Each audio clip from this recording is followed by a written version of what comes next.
কল্পনা করুন যে আপনি হাই স্পিডে আপনার বাইক চালাচ্ছেন এবং হঠাৎ আপনি বুঝতে পারলেন যে আপনার ব্রেকগুলো কাজ করছে না। মারাত্মক দুঃস্বপ্ন, তাই না? চিন্তা করবেন না, আমি আপনাকে সাহায্য করব।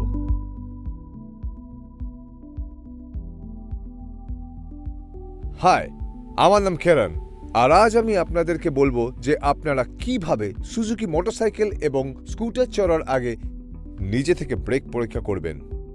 আসুন প্রথমে আমরা মোটরসাইকেলের ব্রেক পরীক্ষা করি। সঠিক অপারেটিং ব্রেক সিস্টেম নিরাপদ রাইডিংয়ের জন্য গুরুত্বপূর্ণ। আপনার যানবাহনের ব্রেক সিস্টেম পরিদর্শন করার সময় নির্ধারিত হিসেবে ব্রেক পরিদর্শন করতে ভুলবেন না। প্রতিদিন এই কয়েকটা জিনিস পরীক্ষা করবেন। প্রথমত, ব্রেক পরিদর্শন করার সময় সর্বদা রিজার্ভারের ব্রেক ফ্লুইড লেভেল চেক করতে ভুলবেন না। যদি রিজার্ভারের লেভেল মিনিমাম লোয়ার লাইনের নিচে থাকে তাহলে আপনার ব্রেক প্যাডের ক্ষয় এবং ব্রেক ফ্লুইড লিকেজ পরীক্ষা করা উচিত।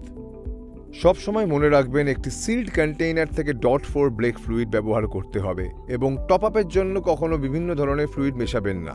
এছাড়াও মনে রাখবেন আপনাকে দুর্দান্ত ব্রেকিং পারফরমেন্স পেতে হলে প্রত্যেক 2 বছর ব্রেক ফ্লুইড বদলাতে হবে।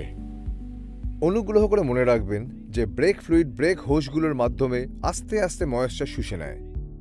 অতিরিক্ত জলের উপাদান সহ ব্রেক ফ্লুইড বয়েলিং পয়েন্ট কমিয়ে দেয় এবং ব্রেক কম্পোনেন্টগুলির ক্ষয়ের কারণে ব্রেক সিস্টেম ম্যাল ফাংশন করতে পারে। বয়েলিং ব্রেক ফ্লুইড বা ব্রেক সিস্টেম ম্যাল ফাংশনের ফলে দুর্ঘটনা ঘটতে পারে। তাছাড়া আপনার ব্রেক হোস এবং ব্রেক হোস জয়েন্টের ফাটল, ক্ষতি বা ব্রেক ফ্লুইড লিকেজ পরিদর্শন করা উচিত। যদি কোনো ত্রুটি পাওয়া যায় তাহলে একজন সুজুকি ডিলারকে বলবেন সেই ব্রেক হোসটা পাল্টে একটি নতুন ব্রেক হোস লাগিয়ে দিতে। এছাড়াও গ্রুভ ওয়্যার লিমিট লাইনে ফ্রিকশন প্যাডগুলি ক্ষয় হয়ে গেছে কিনা তা লক্ষ্য করে ব্রেক প্যাড পরিদর্শন করা উচিত। যদি সেগুলোর মধ্যে একটিও গ্রুভ ওয়্যার লিমিট লাইন সত্যি ক্ষয় হয়ে গিয়ে থাকে তাহলে সেটাকে একজন সুজুকি ডিলারের মাধ্যমে প্রতিস্থাপন করতে হবে। একবার ব্রেক প্যাডগুলো প্রতিস্থাপন হয়ে গেলে ব্রেক প্যাডেল এবং ব্রেক লিভার কয়েকবার পাম্প করুন। এটি প্যাডগুলোকে তাদের সঠিক জায়গায় রাখবে। দেখুন কতটা সহজ।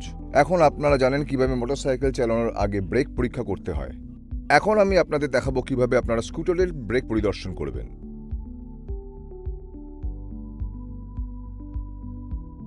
প্রথমত, ব্রেক পরিদর্শন করার সময় সর্বদা সামনে রিজার্ভারে ব্রেক ফ্লুইড লেভেল চেক করবেন।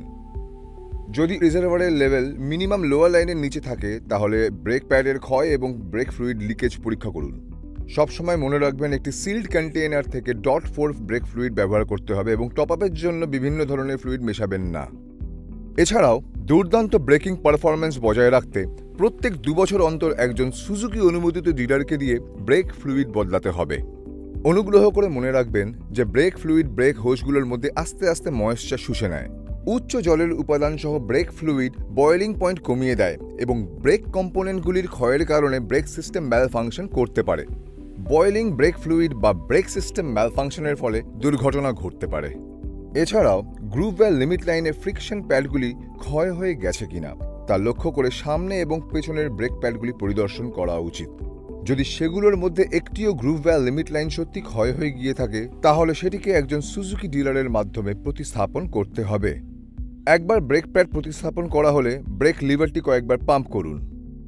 এটি প্যাডটিকে তাদের সঠিক জায়গায় রাখবে।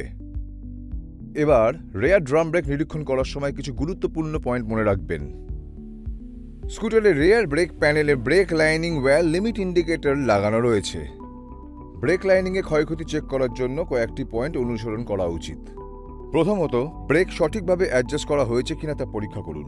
একবার এটা হয়ে গেলে index mark extension line brake প্যানেলের সীমার মধ্যে আছে কিনা তা পরীক্ষা করতে ফুল ব্রেক প্রয়োগ করুন।